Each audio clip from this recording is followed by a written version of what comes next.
कर्नाटका में और तमिलनाडु में खासकर इन दोनों राज्यों में कई लोगों का मानना है कि जब यूपी या बिहार के जो हिंदी स्पीकिंग स्टेट्स के लोग जाते हैं और वहाँ पर बसते हैं 10-15 साल भी रहते हैं पर वहाँ की स्थानीय भाषा नहीं बोलते, हिंदी ही बोलते हैं और ऑटो रिक्शा वालों के साथ या फिर किसी रेस्टोरेंट में हिंदी में ही बात करते हैं, स्थानीय भाषा में नहीं करते। लेकिन उन राज्य से जब लोग उत्तर प्रदेश आते हैं तो हिंदी बोल लेते हैं, हिंदी में ही बात करते हैं क्योंकि कामकाज की जो भाषा है वो हिंदी है। तो क्या समस्या आ रही है? मैं कहता हूँ कि हमें हर भाषा को सीखना चाहिए। हम तो यहाँ उत्तर प्रदेश के विश्वविद्यालयों में तमिल भी पढ़ा रहे हैं, तेलुगु भी पढ़ा रहे हैं, कन्नड़ भी पढ़ा रहे हैं, मलयालम भी पढ़ा रहे हैं, और यही नहीं पढ़ा रहे हैं, हम लोग विदेशी भाषाओं को भी यहाँ पढ़ा रहे हैं यहाँ के विश्वविद्यालयों में। ये तो नेशनल एजुकेशन पॉलिसी में भी ये सारे प्रावधान किए गए हैं।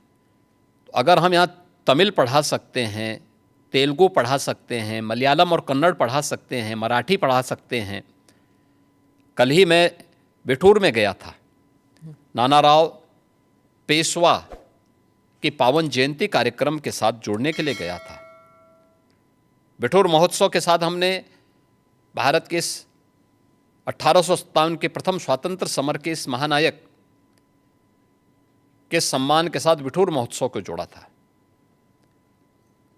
नानाराव पेशवा के ही महल में बचपन में महारानी लक्ष्मीबाई ने तीरंदाजी भी सीखी थी, युद्ध कला सीखी थी, और वहीं से उन्होंने युद्ध के सारे गुण सीखने के बाद फिर 1857 में अंग्रेजों को परास्त किया था।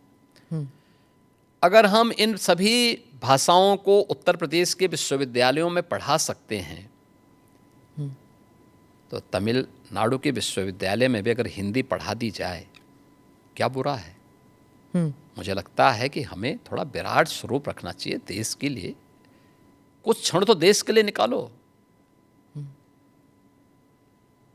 चंद्रबाबू नायडू ने भी यही कहा कि जितनी भाषाएं सीखना चाहते हैं आप सीखना चाहिए। अच्छी बात की, हम अभिनंदन करते हैं जी। मैंने 2024 के बाद चुनावों के बाद और जितनी अधिक भाषा सीखेंगे उतने अधिक रोजगार के अवसर भी खुलेंगे। जी, हैदराबाद के लिए उन्होंने वही किया था अपने पिछले टर्म में। अच्छी बात है, और इसीलिए हैदराबाद आज एक हब बना है।